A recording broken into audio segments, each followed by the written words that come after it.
Oi, gente, tudo bem com vocês? Estamos aqui para discutir o capítulo 3, né, do livro Pedagogia do Oprimido.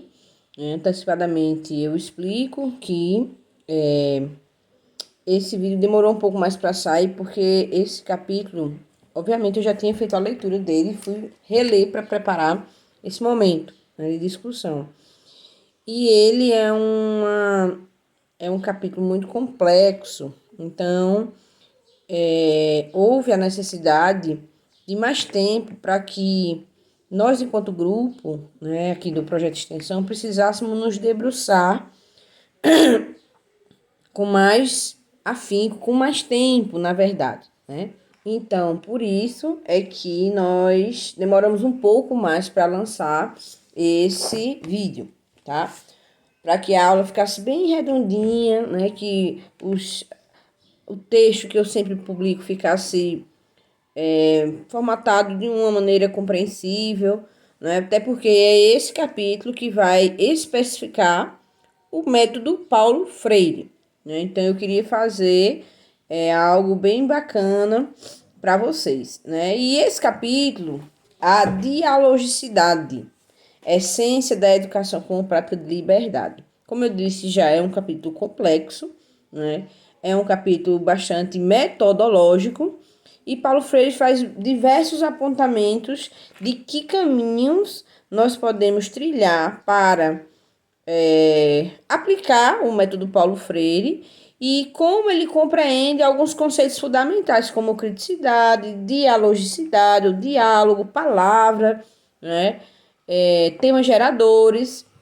Então, é um capítulo muito importante para compreender como o processo educativo era compreendido pelo nosso autor, né, por Paulo Freire. Então, a primeira coisa que ele diz é que não existe educação sem diálogo.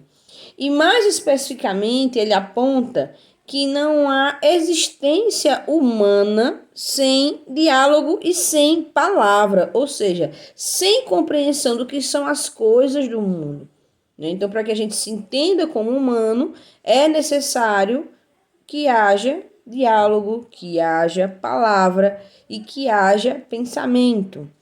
Esse pensamento, essa palavra, esse diálogo, para Paulo Freire, não pode estar dissociado do agir, não pode estar dissociado da ação, né?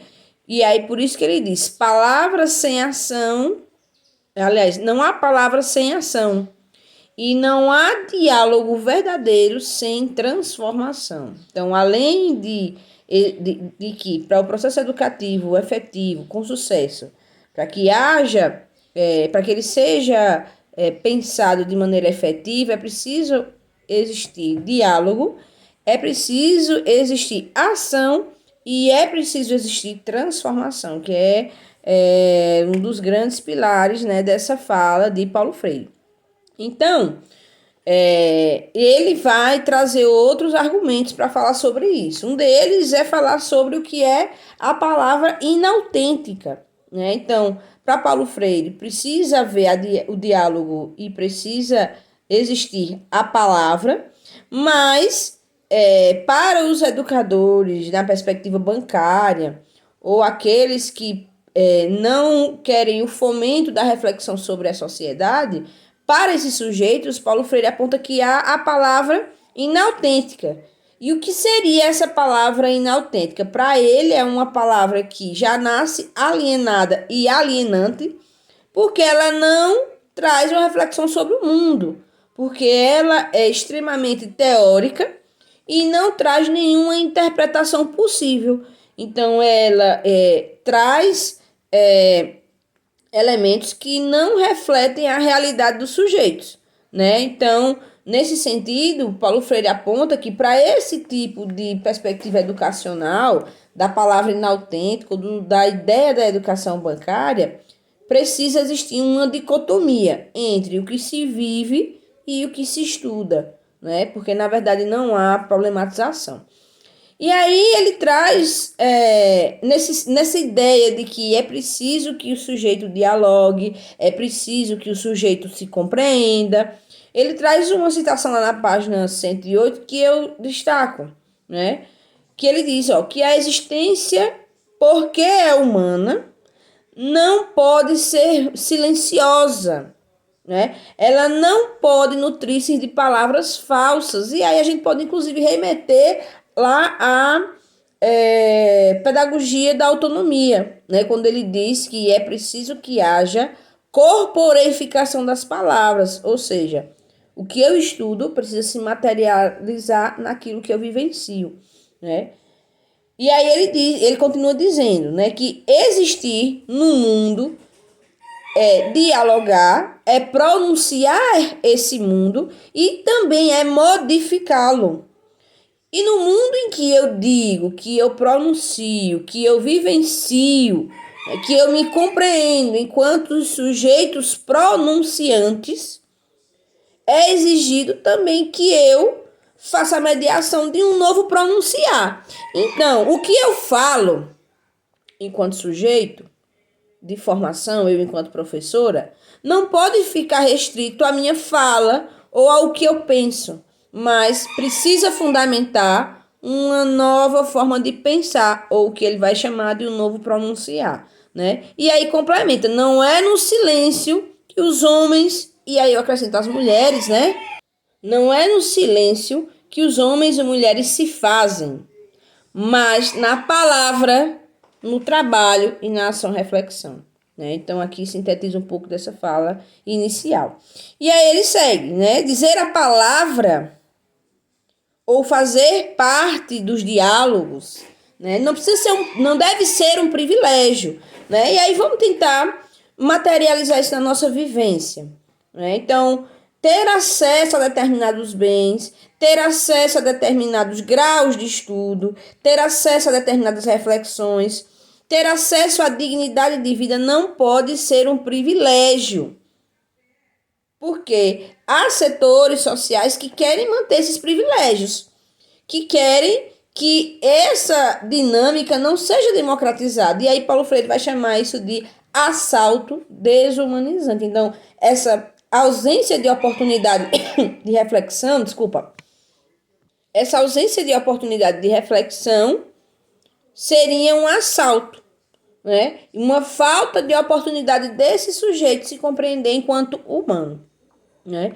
E aí esse diálogo, essa palavra, ela vai ser mediatizada pelos elementos do mundo e nesse sentido as possibilidades de discussão são infinitas, porque o mundo é infinito, né? No sentido de que nós temos dezenas de milhares de coisas que podem ser problematizadas nas nossas vivências, né? Então, assim, para que a gente comece a pensar na fundamentação dos temas, né, de ensino que Paulo Freire defende, que são os temas geradores, ele diz que, compreendendo que o mundo é repleto de temáticas a serem problematizadas, o nosso ensino não pode ser baseado somente em conteúdos que serão depositados nos estudantes, na imposição de verdades, né? Porque todo processo educativo ele precisa ser compreendido como um ato coletivo e não como um ato individual, onde eu, enquanto professor, vou depositar coisas, né? Vou impor verdades.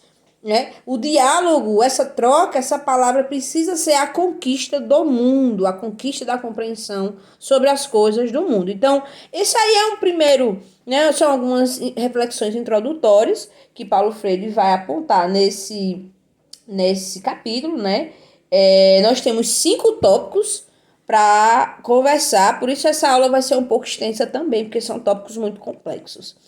E aí, bom, no primeiro tópico, né, que ele vai chamar de educação dialógica e diálogo, ele aprofunda essa perspectiva do diálogo como um ato de amor, né? Como a compreensão do mundo como fundadora desse diálogo. Né? Então, a compreensão do mundo, por isso que as coisas não podem ser descoladas do mundo. Né? É esse mundo que vai mediatizar esse diálogo, que vai trazer elementos para que a gente fundamente esse diálogo. E o diálogo ele precisa ser fundamentado na vontade de dialogar. Então, inclusive, ele traz alguns exemplos da política, por exemplo. Né? traz alguns exemplos da política, quando ele diz que não há política, não há representatividade quando essa política não dialoga com o povo, com as emoções do povo, com os saberes do povo. Mas a gente precisa estar predisposto a dialogar. Então é isso que ele está dizendo agora, né? O diálogo é um ato de amor ao mundo, mas precisa de predisposição, né? Nós precisamos estar abertos ao diálogo, tanto o professor, que ele vai chamar de educadores, educandos, né? Na perspectiva de que o professor também está aprendendo, quanto os educandos, educadores, na perspectiva de que os alunos também ensinam.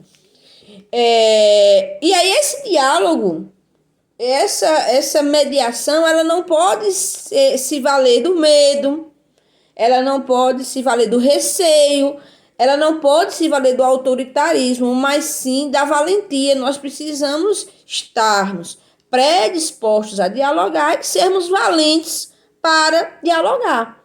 Porque sem a vontade de dialogar, sem essa predisposição, sem o medo, a gente não consegue interpor um diálogo, né? E aí, nesse sentido, o diálogo não pode se fundamentar numa prática excludente, né? E aí é onde gera esse medo, esse receio. Por quê? Porque o diálogo ele precisa ser mediatizado ou mediado a partir do momento em que o sujeito, ainda que tenha experiências culturais ou experiências acadêmicas maiores, né, se coloque enquanto predisposto, né?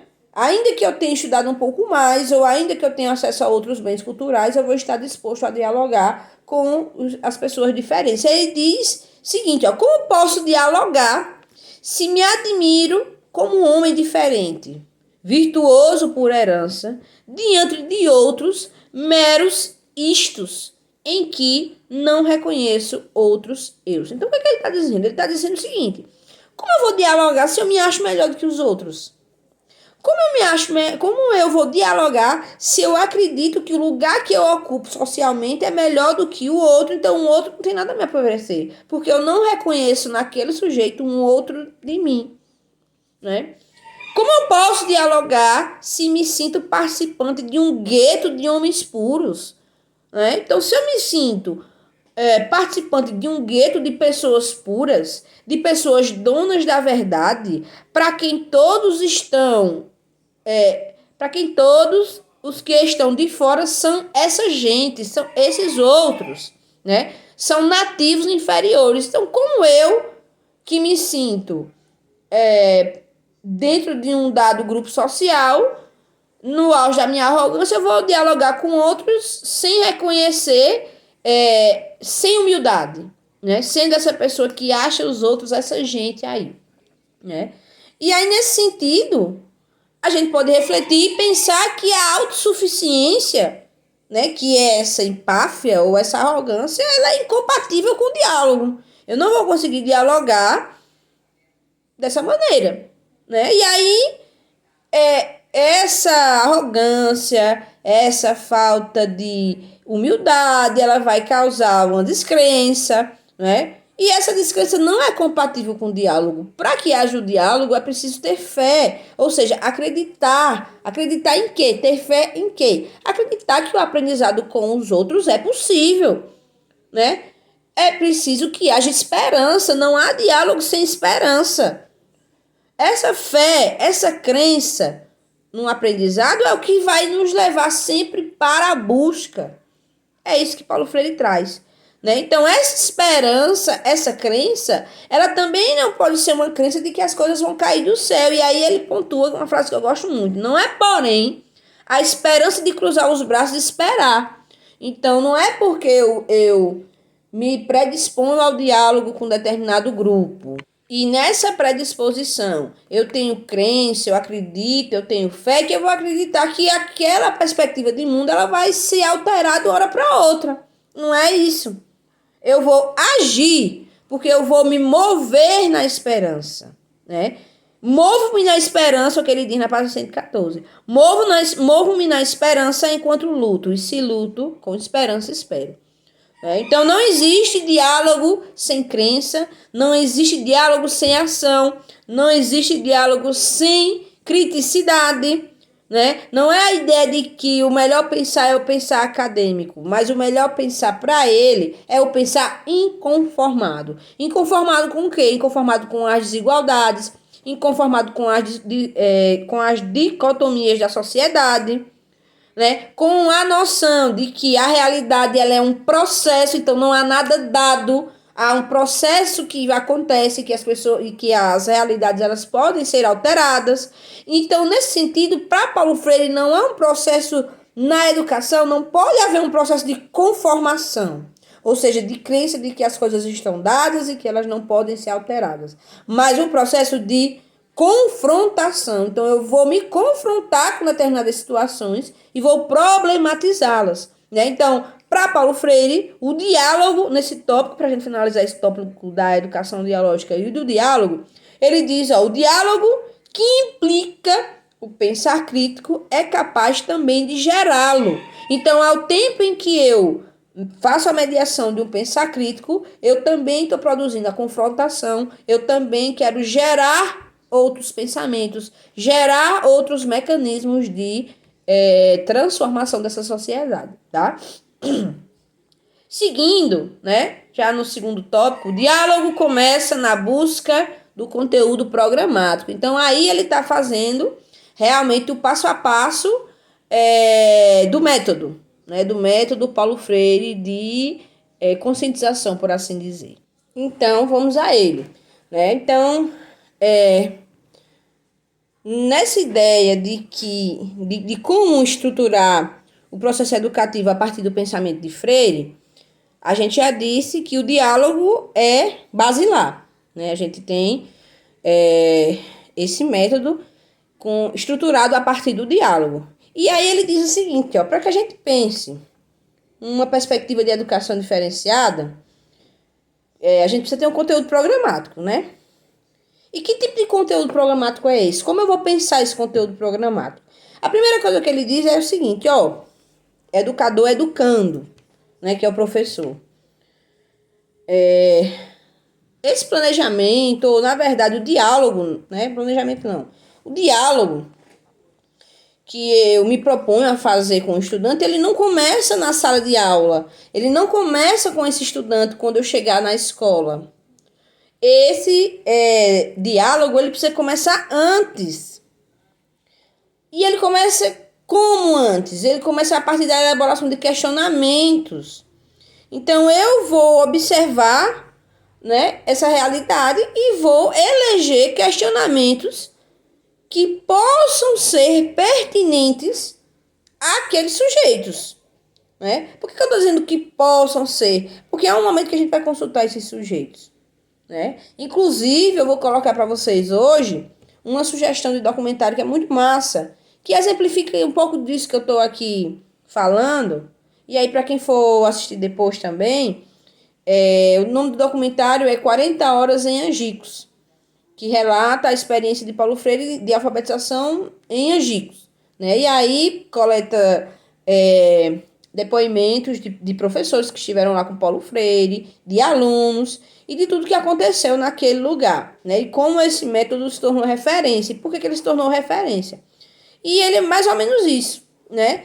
É isso que Paulo Freire vai destrinchar nesse capítulo, né? Então, nesse momento, ele está dizendo o seguinte, ó, o teu diálogo começa com o tipo de questionamento que você vai fazer para o estudante, né? Em contraponto à educação bancária, né? A educação antidialógica, porque na educação bancária, na educação antidialógica, não importa o questionamento, o que importa é o conteúdo. E Paulo Freire não está dizendo que você não vai abordar um conteúdo, mas que esse conteúdo ele precisa vir em formato de questionamento, né? E aí, seguindo, né, para esse educador educando, os conteúdos não podem ser assuntos a serem depositados nos estudantes, mas sim a problematização ou a devolução de conhecimentos que estão na sua vivência. Os conhecimentos ou esses conteúdos, esses assuntos, eles vão estar na realidade dos sujeitos, mas eles não estão de forma sistematizada. Não são conhecimento escolar ou não são conhecimentos acadêmicos, mas eu, enquanto professor, vou estruturar esse processo e vou trazer esses assuntos, trazer esses temas que na realidade estão desfigurados ou não sistematizados e transformá-los em conteúdos sistematizados na realidade, da realidade, né? Então, isso é uma inversão da perspectiva que era defendida até então, né? Por não considerar mais os estudantes como os ignorantes absolutos. Então, os estudantes não são, e nem eu sou sábio absoluto. Não há sábios absolutos e não há ignorantes absolutos.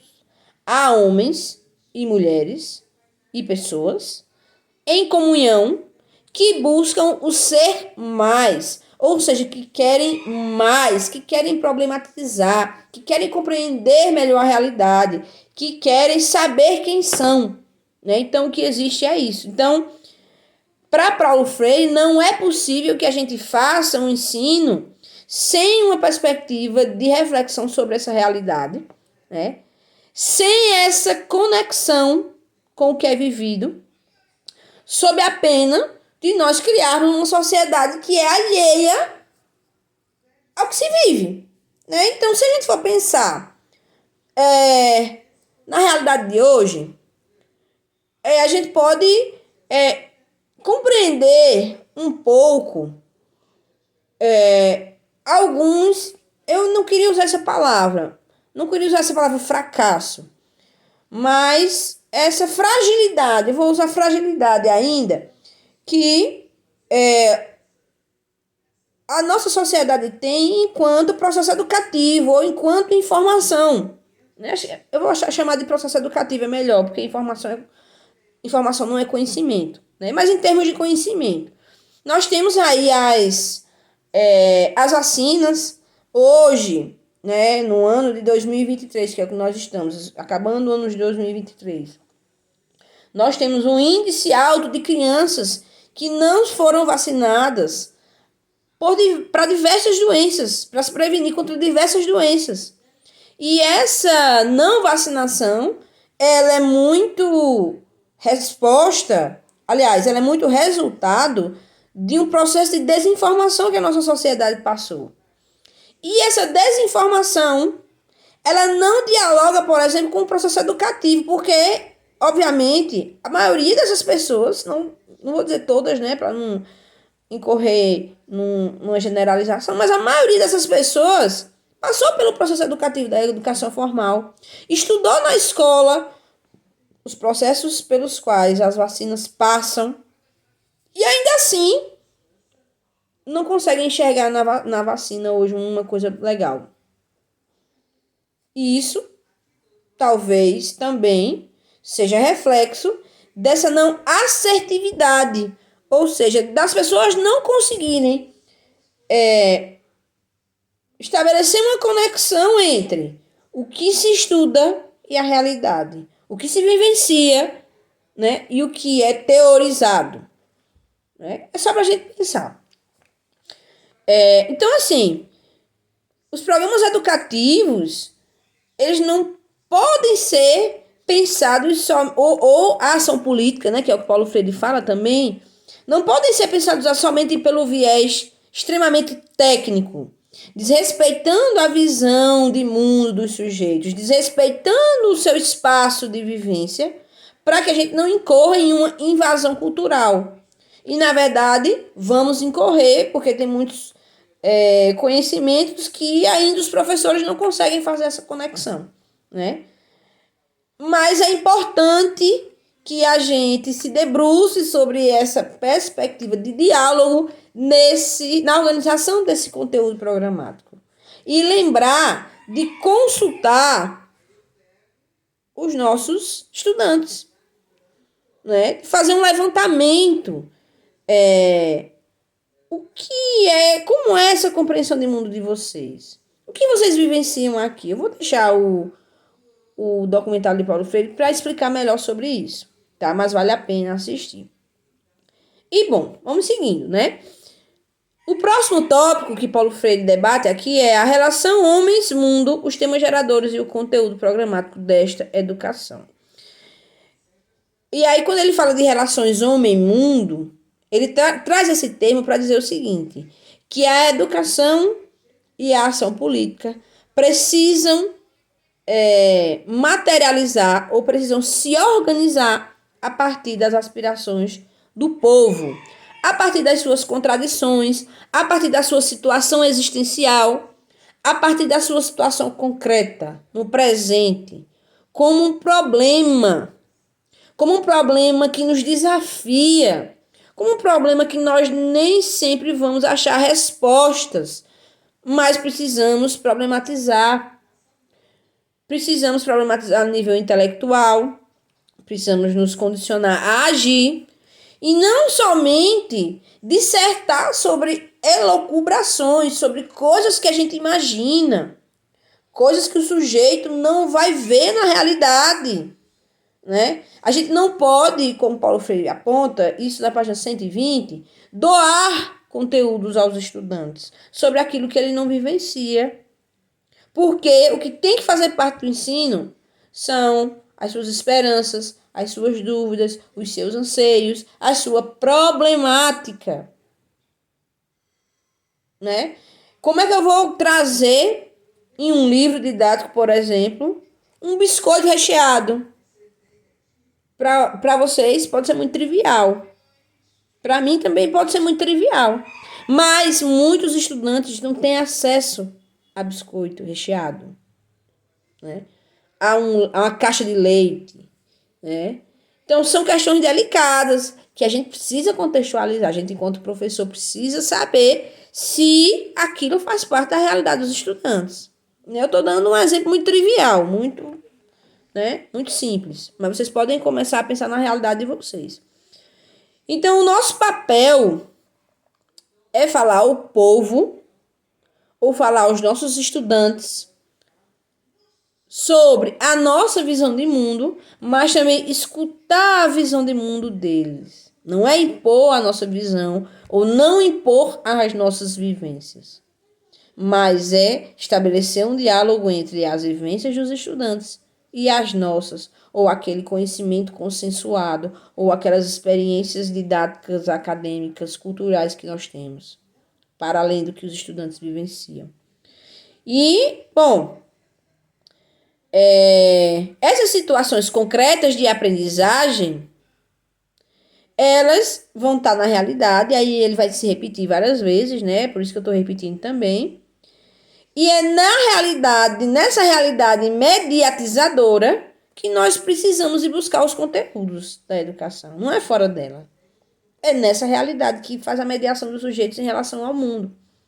E é daí que vem os temas geradores, ou que ele também pode chamar de universo mínimo temático, né? Que são objetos da crítica, objetos da dúvida, objetos da interrogação, elementos ricos, elementos plurais, que vão estar assentados nas relações entre os sujeitos e outros sujeitos, e desses sujeitos com o mundo. É através delas que o professor vai propor atividades.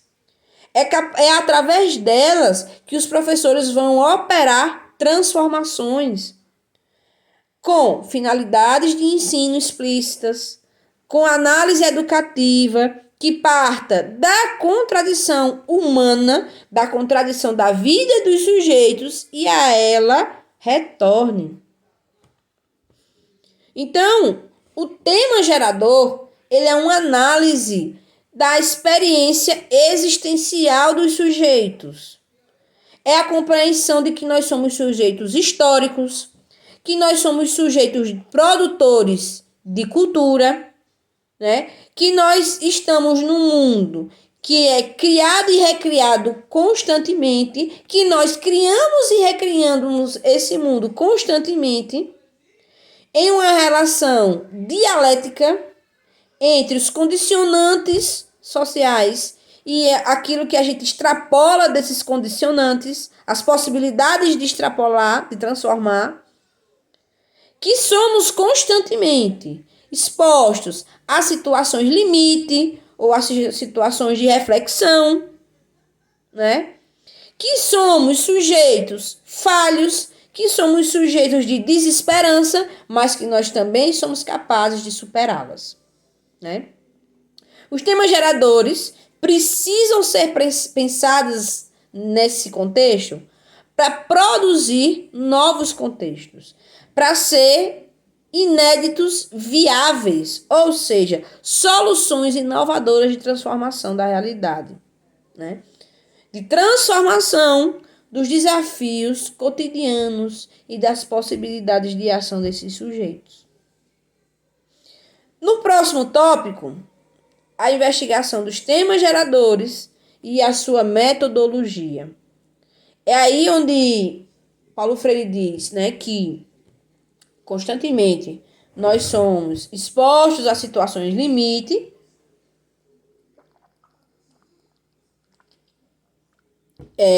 que ele vai chamar de situações limite, mas a gente pode chamar de problemas, né? E que precisam ser discutidos. Por isso que nós precisamos conhecer a realidade. O nosso estudante precisa conhecer a realidade dele.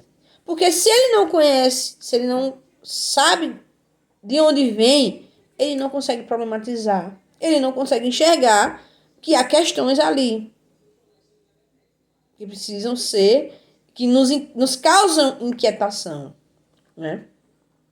Então, ele diz lá na página 134, o esforço de propor aos indivíduos dimensões significativas da sua realidade, que é o que a gente vai fazer, né, nesse processo metodológico, né, propor aos indivíduos reflexão sobre dimensões significativas da sua realidade, cuja análise crítica lhes possibilite reconhecer a interação de suas partes, que é outra questão fundamental para Paulo Freire, que ele diz que a reflexão sobre a realidade ela é importante, mas ela não pode se findar em si mesma. Então, a problematização precisa haver das partes e precisa se relacionar com o todo, né? Então, precisa haver uma articulação, porque os problemas que nós temos na nossa realidade, eles também encontram uma razão de ser em contextos maiores, em contextos mais amplos, né? Então, nessa perspectiva dos temas geradores,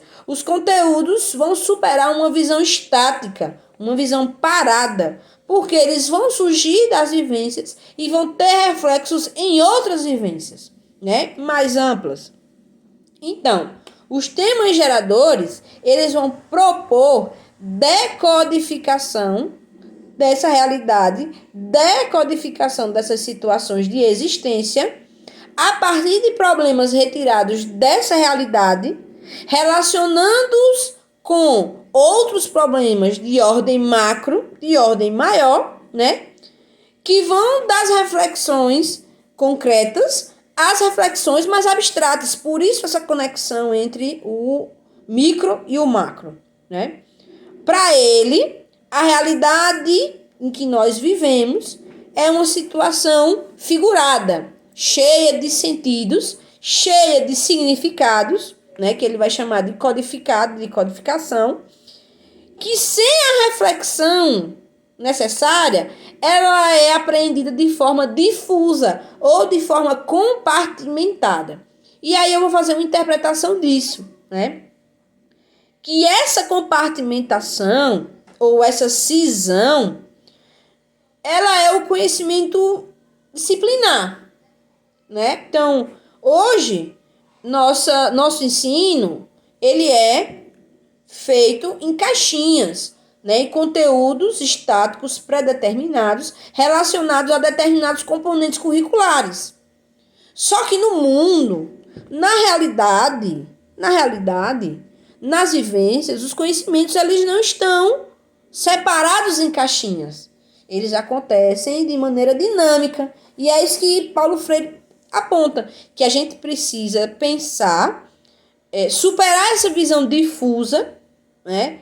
E pensar o problema a partir de diversas óticas, numa ideia de que podem existir vários caminhos para discutir o mesmo problema, né? Só que nós precisamos superar essa ideia de conhecimento compartimentado. E aí, quando a gente supera esse conhecimento compartimentado, quando a gente decodifica o mundo, nós também relacionamos essa decodificação com a nossa forma de ler essa realidade. E essa forma de ler a realidade, ela precisa ser encarada como ela é, né? Então, nós vamos ter momentos fatalistas, né? Nós não vamos compreender muitas vezes as inquietações dos sujeitos, mas eles precisam ser pensados, porque são eles que nascem nessa troca de homem, homem, homem, mundo. São essas coisas, essas contradições que os sujeitos vivem e que os sujeitos são, né? E aí, bom, investigar os temas geradores é investigar a realidade e é fazer dessa investigação uma praxis, ou seja, uma ação, reflexão, ação. Então, eu vou me debruçar sobre os determinados... aliás, eu vou me debruçar sobre essa realidade, eu vou observar essa realidade, eu vou extrair dela temáticas de estudo, em diálogo com os estudantes, a partir das suas inquietações, dos seus anseios, daquilo que, né, daquilo que eu posso relacionar em termos de perspectivas mais subjetivas ou mais de vivência a aquilo que eu tenho que atender enquanto componente curricular. E a partir disso, eu vou refletir, né? Então, veja, estava no momento da ação ali com os meus estudantes, coletando informação, fui para a reflexão, trouxe demandas teóricas, trouxe leituras, trouxe reflexões, e a partir desse movimento de compreensão dessa realidade, a partir de um olhar mais sistematizado, eu volto para a realidade. E aí eu volto para pensar justamente essas transformações, né? E aí, bom, veja o que ele vai dizer na página 137. Quanto mais assumam os homens uma postura ativa no trabalho com essas temáticas, né, na investigação dessas temáticas, na investigação relacionada aos temas geradores, tanto mais aprofundam a sua tomada de consciência em torno da realidade e, explicitando sua temática significativa, se apropriam dela. Os temas de verdade existem nos homens, em suas relações no mundo, referidos a fatos concretos, né? Então, toda essa dinâmica de praxe, toda essa dinâmica de ação-reflexão, ela vai estar diretamente ligada a o estímulo a uma postura, a criação de uma postura ativa em relação à sociedade, em relação às temáticas, né? No momento em que eu explicito que essas temáticas são significativas e quando eu faço o meu estudante perceber que aquilo que nós estamos estudando tem relações com o mundo, né? E aí eu fortaleço também, por exemplo, as questões ligadas às escolhas dos sujeitos, né? Faço com que os meus estudantes comecem a se compreender como sujeitos de ação, sujeitos de escolha, sujeitos potentes dessas escolhas, né? Capazes de fazerem as suas escolhas e não precisar de tutela para nada, né? Lembram que acho que no livro em Pedagogia da Autonomia, a gente tem, não, é que em Pedagogia do Oprimido mesmo, acho que no capítulo deixa eu ver aqui. Na justificativa da pedagogia do oprimido. Que os sujeitos, as camadas menos favorecidas, né? Os desfavorecidos da vida, que Paulo Freire vai chamar, têm as suas escolhas invalidadas. Justamente porque as classes dominantes querem que esses sujeitos sejam tutelados. Então, eles vão negligenciar esse tipo de reflexão. Então, esse tipo de reflexão não é interessante, porque ele estimula as pessoas a pensarem as suas questões, estimula as pessoas a pensarem a sua problemática de vida, né? Bom, então, seguindo, né? Acho que a gente vai já se encaminhar para o final da nossa aula. A gente tem a significação conscientizadora da investigação dos temas geradores, os vários momentos da investigação, né? Então, nesse tópico, ele finaliza o capítulo e ele vem dizer o seguinte, ó, de que forma essa prática dos temas geradores ela se torna significativa, né? De que maneira as pessoas começam a se enxergar nesse ensino que é ministrado, nessa educação que nós estamos mudando de perspectiva, né? Porque, vejam, esse é um livro que foi escrito no Chile, né? Enquanto Paulo Freire estava no exílio, né? Então, ele tem a sua primeira publicação já bastante antiga, né? Essa publicação que a gente está utilizando aqui, eu não estou conseguindo achar o ano dela. Deixa eu ver aqui. Ela é de 2013, mas essa obra ela tem mais tempo, né? Então era um momento em que existiam outras perspectivas, outras metodologias de ensino.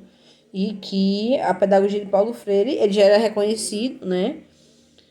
Mas talvez não fosse colocado tão em prática como a gente tem um outro olhar hoje, né? Uma difusão maior do seu trabalho, uma compreensão melhor do que ele queria dizer. Então, isso que a gente está falando aqui já é mais disseminado, né, nos processos educativos hoje. Mas a gente precisa ser mais, né? Nós encontramos muitos professores ainda com práticas que ele vai considerar que da educação bancária, né? Então, nessa ideia, né, do ensino através dos temas geradores, Paulo Freire busca deslocar o professor mesmo, tirar ele da zona de conforto, inquietá-lo, porque é complexo, não é fácil, né?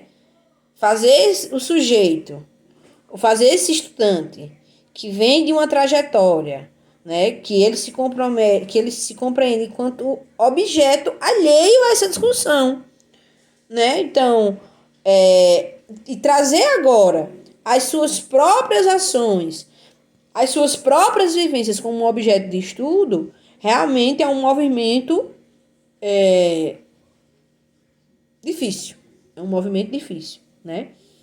Essa base que Paulo Freire defende para que o conteúdo, que o programa educativo, né, os conteúdos programáticos sejam organizados, né, cuja prática dos educadores educandos e dos educandos educadores passem a ser o que ele vai chamar de objetos cognoscentes, ou seja, objetos de aprendizagem, né, ou de aprendizado, né, que se funda na reciprocidade da ação, na ação de compreender o mundo, na ação de agir sobre esse mundo, na ação de investigar.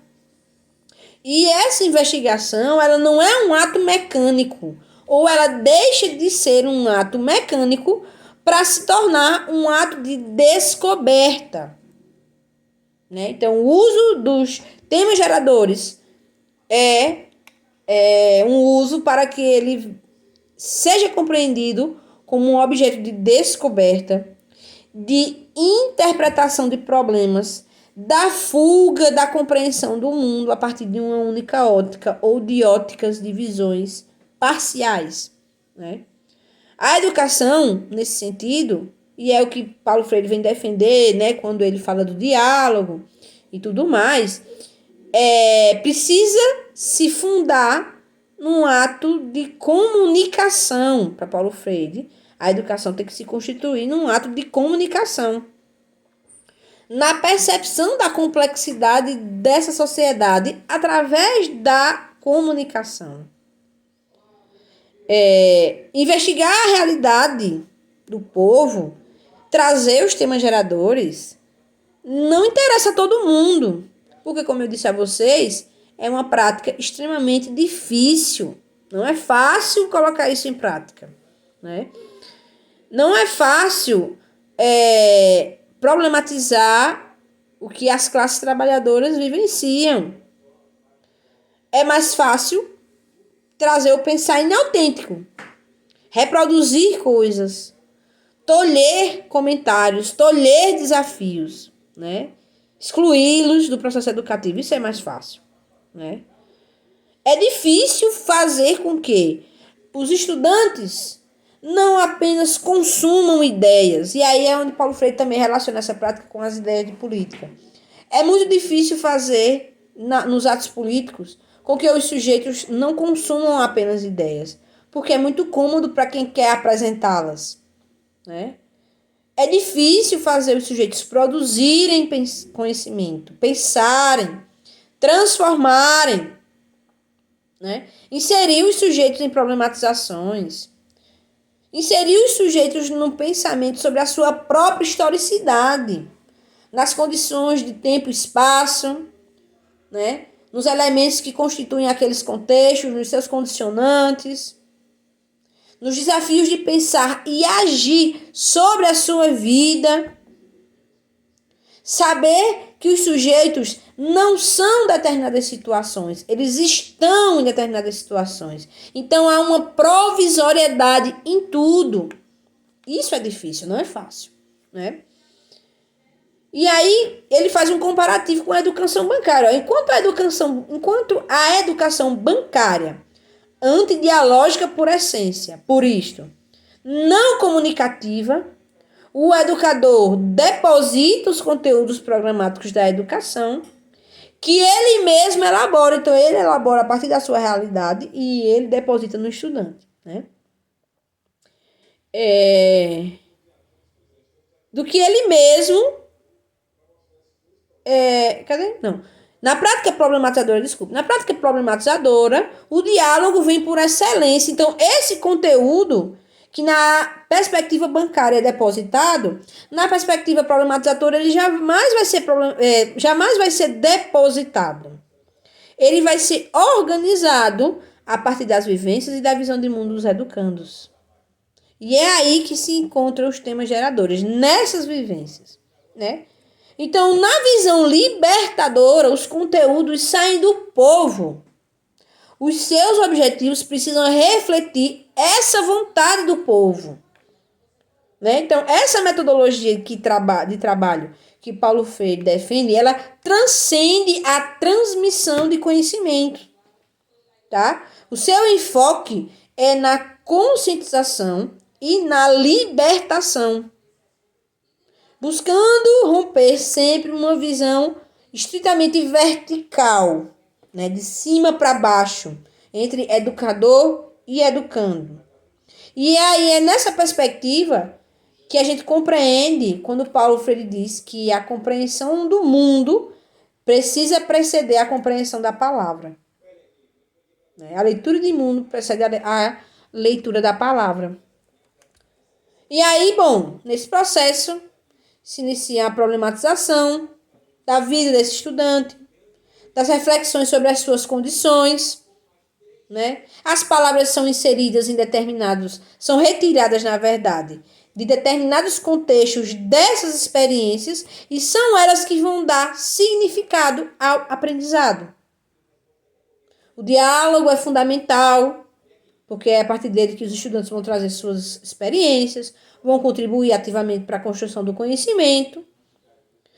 E aí a perspectiva de aprendizado em qualquer componente curricular que seja, mas ele trata especificamente da alfabetização, né? Não é somente a decodificação de conteúdos ou a decodificação de letras, se a gente for pensar na perspectiva de alfabetização, mas a busca e o sentido desse conhecimento no mundo social. Então, se você está trabalhando com conhecimento específico, tente pensá-lo ou tente fazer com que o estudante veja esse conhecimento na realidade dele. Isso é muito importante, né? O educador, como mediador, ele vai guiando os estudantes na análise crítica dessas estruturas, né, das estruturas culturais, das estruturas sociais que oprimem esse estudante. Então, né, isso é um método que vai buscar trazer a autonomia do estudante, a sua participação ativa, o ímpeto de transformar essa realidade com o privilégio das culturas locais, com o privilégio das experiências dos estudantes, com uma potencialização da aprendizagem a partir da conexão com a cultura local, a superação dessa dissociação do contexto do estudante com o processo educativo, né? Então, para finalizar, o método que Paulo Freire propõe não traz somente a ideia de aquisição de determinadas habilidades, mas busca a emancipação desse sujeito, o trabalho com ferramentas que tragam autonomia para ele. E por isso que ele cobra tanto a construção, a construção do conhecimento junto com o estudante, né? A partir dessas vivências. E é uma busca, uma prática, aliás, é uma perspectiva que a gente precisa levar nos nossos contextos de atuação, né? Porque ainda temos muitas práticas autoritárias que são feitas, ou até mesmo essa ideia de temas geradores como a partir de uma ideia deturpada. Então, eu já tive vivências, já vivi situações em que os temas geradores eram compreendidos como temáticas gerais de estudo, né? E que não necessariamente faziam sentido na realidade daquele aluno. Então, por exemplo, estamos chegando, né, ao final do ano. Então, o tema gerador do mês de novembro e dezembro era Papai Noel, né? Ou Natal. O tema em si, talvez Natal nós possamos até relacionar com as vivências dos estudantes. Mas não é um tema que nasce da vivência dos... Não era um tema que nascia da vivência dos estudantes. Era um tema que era imposto de cima para baixo, né? Então, assim, nós, enquanto professores, eu professora da educação básica, não conseguia escolher um tema para ser trabalhado, a menos que eu burlasse essa orientação, que geralmente era o que eu fazia. Mas era uma orientação que nem todos os professores conseguiam ter essa percepção da possibilidade de burla, né?